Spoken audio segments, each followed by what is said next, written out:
Bem-vindos a mais um Turismo em Destaque, hoje dedicado à análise das novas projeções de crescimento da economia nacional e de como as mesmas devem ser interpretadas pela atividade económica do turismo e também das oportunidades que o acordo celebrado entre as casas históricas portuguesas e a Airbnb podem proporcionar para a preservação do património e para a atração de mais turistas. E não se esqueça de subscrever o meu canal para se manter a par sobre tudo aquilo que de mais importante acontece no turismo em Portugal e no mundo.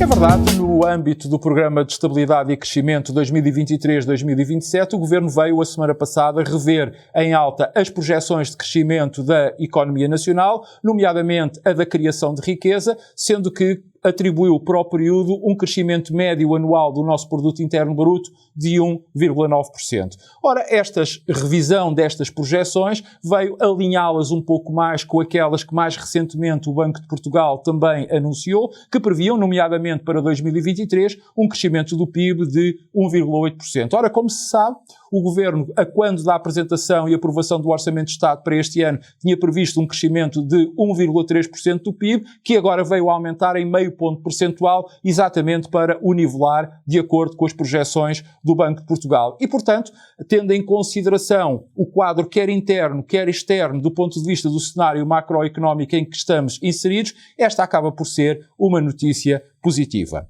Mas também vale a pena referir que não há muito tempo, há relativamente poucos dias, o próprio Fundo Monetário Internacional veio anunciar aquelas que, na sua opinião, era a perspectiva de crescimento do nosso riqueza para este ano de 2023, situando-a apenas em 1%, ou seja, praticamente em metade daquilo que agora o Governo, depois de revisto, veio anunciar. Aliás, por falar em Governo, este mesmo Governo, há um ano, apontava para previsões de crescimento do Produto Interno Bruto, isto é, da nossa capacidade de criação de riqueza em 2023, para 3,8%, ou seja, 2% mais do que agora acabou por anunciar com esta revisão. No entanto, e vale também a pena acrescentar outros indicadores macroeconómicos, nomeadamente um que preocupa muito a todos nós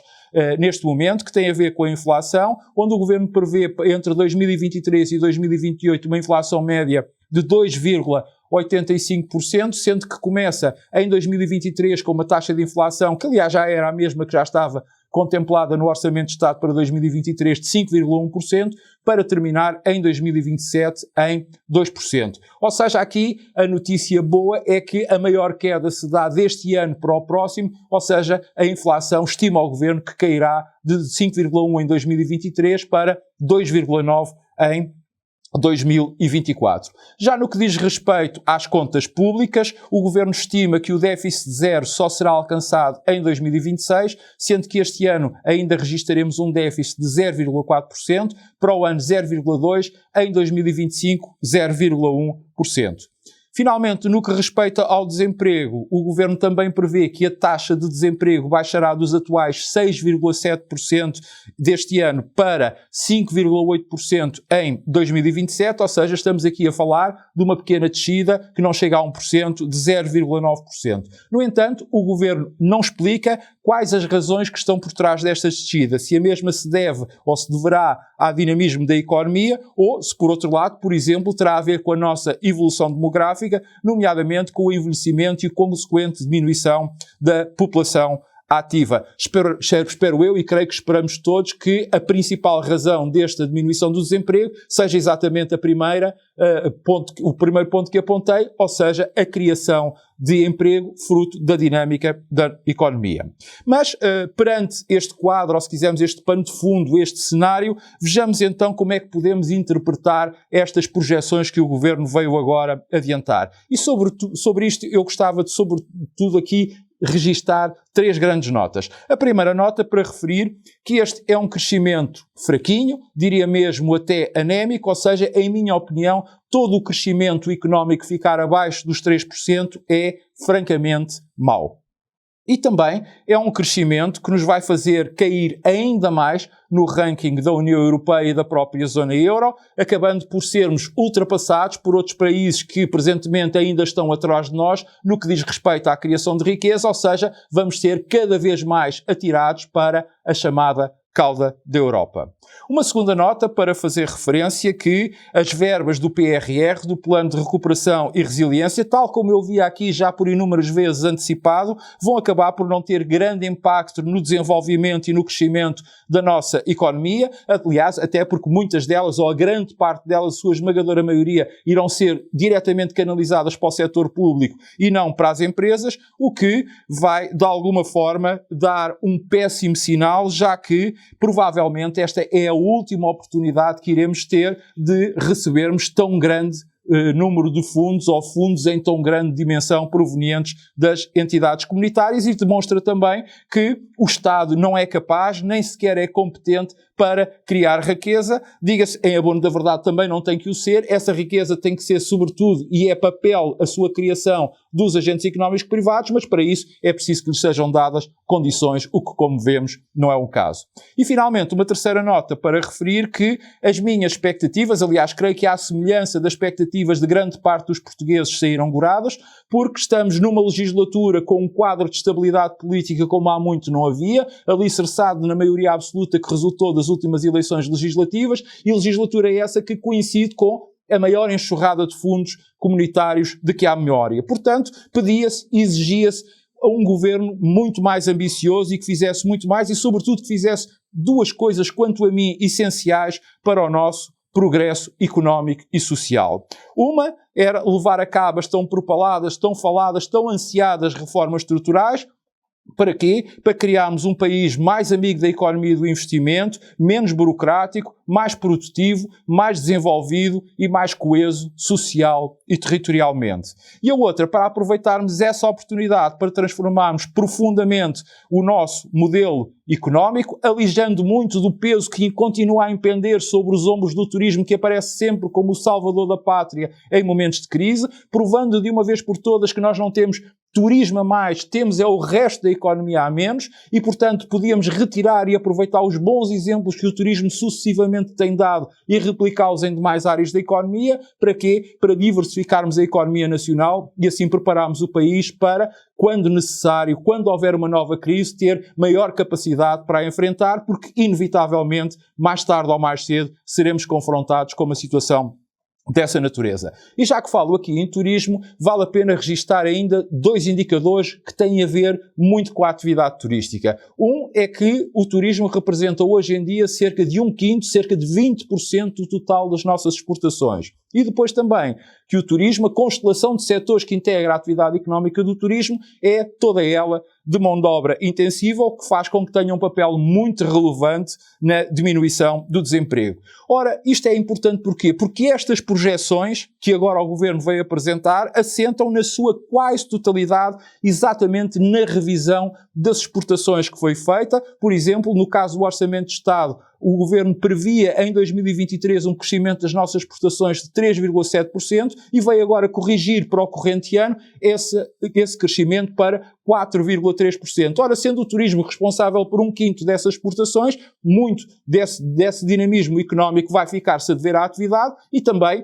sendo o turismo um grande empregador e usando mão de obra intensiva, muitos dos tais 0,9% que o desemprego irá diminuir ao longo destes anos de 2023 a 2027 também serão por culpa, no bom sentido do termo, e responsabilidade do turismo. Ou seja, e em conclusão, embora sem um grande crescimento, com uma criação de riqueza bastante fraca, nada vai ser, por assim dizer, feito em grande profundidade para alterar o nosso modelo de desenvolvimento económico, ou seja, e numa frase, o turismo continuará a ter que carregar às costas, como sempre tem sido até aqui, a economia nacional.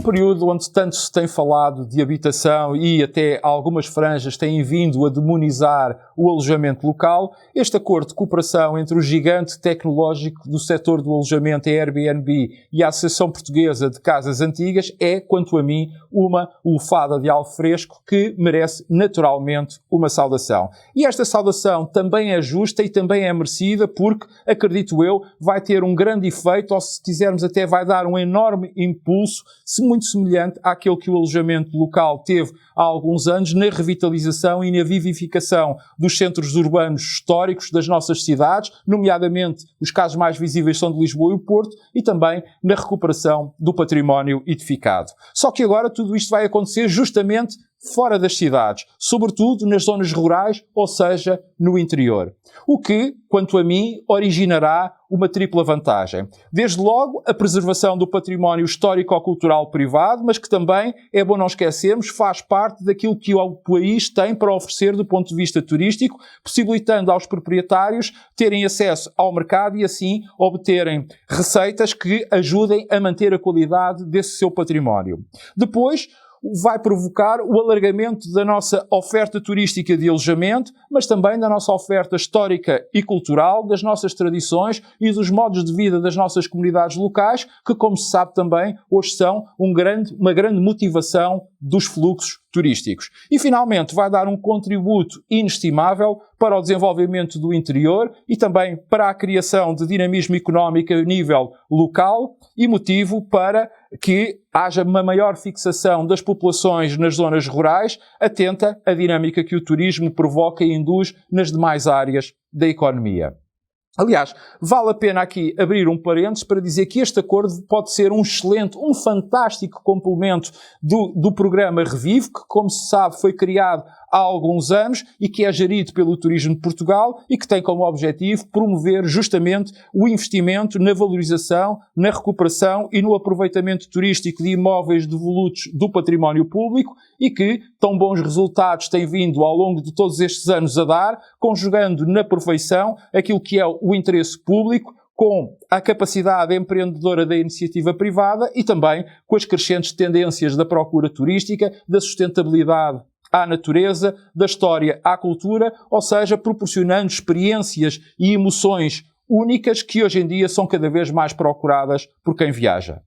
Também não nos devemos esquecer que Portugal possui um vastíssimo património cultural nas mãos de privados que agora passa a poder ser mais facilmente rentabilizado. Refiro-me em concreto a pequenos castelos, a edifícios religiosos, a moinhos de vento, a quintas, a palácios, a casas senhoriais, a casas com história, etc., etc., que doravante vão poder gerar rendimentos que ajudem não só à sua preservação, mas também à melhoria das condições de vida dos seus proprietários e, no fundo, de todos quantos fazem parte do ecossistema que as rodeia. Esta iniciativa é um produto, ou se quisermos este produto, é algo que a Airbnb já possuía, portanto não é propriamente uma novidade e que já disponibilizava noutros países, como é o caso de Espanha, de França, de Itália, da Bélgica, do Reino Unido ou da própria Alemanha, às quais se soma agora Portugal, que assim vem potenciar e enriquecer esta tipologia de oferta que, como se sabe, cada vez tem uma procura maior. Ora, tudo isto para dizer que, como se comprova, esta é mais uma das inúmeras faces do turismo que contribuem para o assegurar da existência e da prosperidade do património, independentemente do mesmo ser público ou ser privado, contribuindo assim para a criação de riqueza e prosperidade, coesão territorial, económica e social. No fundo, se quisermos, é o turismo cumprindo um dos seus mais nobres e insubstituíveis papéis, neste caso, carregando às costas a preservação de uma boa parte da cultura e do nosso património, que em muitos casos, sem a sua intervenção, definharia e perder-se-ia para sempre. Ficamos com o encontro marcado para a semana. Até lá, saúde, paz e já sabe que pode sempre ver, rever ou partilhar os meus comentários, bastante para tal carregar neste botão preto que diz subscrever, aqui mesmo por baixo da minha imagem.